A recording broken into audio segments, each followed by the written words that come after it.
Alright, well, it's 40 degrees out. It's raining right now. It's gonna turn into 30 degrees and snow overnight and falling into tomorrow morning. So winter's pretty much here. So I just want to be able to put out content regularly without being able to ride, basically.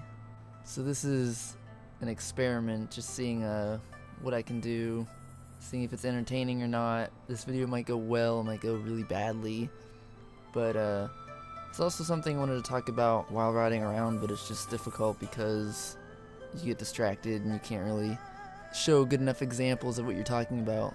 So what I was gonna do is I want to do like little segments about like my favorite motovloggers, maybe like top 5 favorite motovloggers, top 5 least favorite motovloggers, and then maybe top 5 small motovloggers that I watch, just to be able to do something creative and still fun. So I guess what I'll do today is my top 5 least favorite motovloggers. So number 1 would be, let's see. Oh wait. Yeah. Whoa. So all SnowCat does, it's just like road rage compilation. Every single video. Lawsuit, he talks about he was in a wreck and he didn't get enough money out of the people's insurance, which was like $25,000. I think he was riding Suburban Delinquent Street Triple and he wrecked. That video is actually on here somewhere. But anyways, yeah, I guess the insurance minimum was $25,000 and it wasn't enough for the bike being totaled and his hospital bills. Now I can't say for his hospital bills because of his injuries and stuff, but I think a new Street Triple MSRP is at around 12,000, so whatever. Okay, here's his crash. I don't want to steal any of his content at all. I'm gonna try to like maybe mute the audio and just show like a 3-second clip of it. Okay, so right here you can see his speedo saying 60, and yeah, he's Canadian, but this is an American's bike, so it's gonna be 60 miles per hour.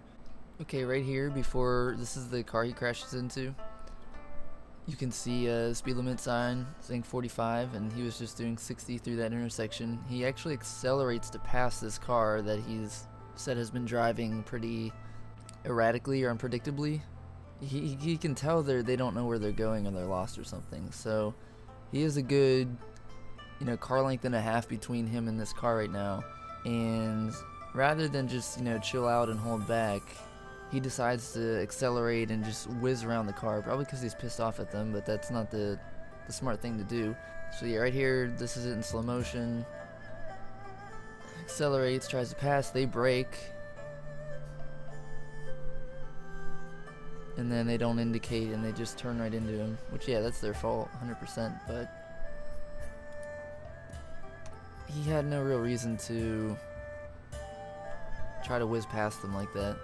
And then he has this video where he talks about some girl posted video of her lane splitting really tightly between 2 cars, and she smacks the side of the SUV beside her because she felt like he was being aggressive, or he started like moving while she was in between them, whatever. Which yeah, okay, I'm not gonna argue that, but just for him, for someone who just constantly gets into road rages and sits there and points out everybody's flaws, driving flaws, and what they're doing wrong and what he's doing right all the time, it just seems pretty weird to put out a video like this. Here's just another example of his hypocrisy.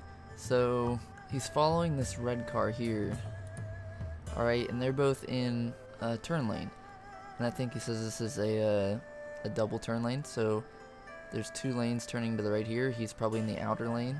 Now he's in the lane with this car here, this red car, and then you see the car in the lane to his right,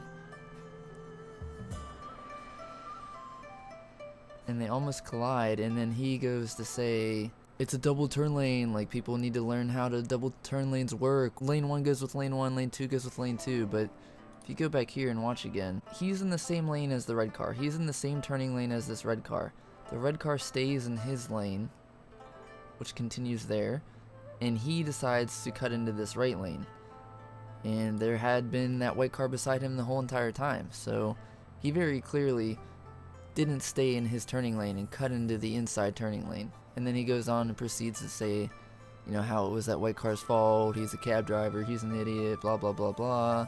And this is all his videos are. rage, lawsuit, crap, look, and come. I mean, every single video is him just saying how bad other drivers are, and meanwhile he never ever accounts for his own lack of judgment or his own mistakes when driving or riding. So he just really frustrates me. He does put out high quality content regularly. That's one pro I can say, but I was first subscribed to him. I saw a video, he was riding an R6 around, and I think he was talking about his bike, and that was a great video, but that might have been a year ago, and now all he uploads is just, this was a good video talking about YouTube. You know, I want something informative, and if you've been riding for a while, you're gonna realize people are gonna make mistakes, or yeah, some people aren't that good of drivers, but you have to be on the defensive all the time. You have to be ready for someone to just come out of nowhere and hit you. So it's just a gimmick for him. He's ridden enough and is experienced enough to know that, but this is just like a channel gimmick that he does. This is what his whole channel is now. It's just calling out quote unquote bad drivers and how terrible they are. So, well, I was gonna do a top 5, but I talked long enough for that just to be its own video, so maybe I'll just do them one at a time and spread them out, and it'll give me more to do instead of just smashing 5 into one video. I can do one at a time and just take my time with it and really get in depth. So this was probably a terrible video, but I just want to do something motovlogging related over the winter and days like this where it's going to be impossible to ride, and I'd like to keep making videos and content somehow. So hopefully this was somewhat enjoyable. Probably not. Okay, bye.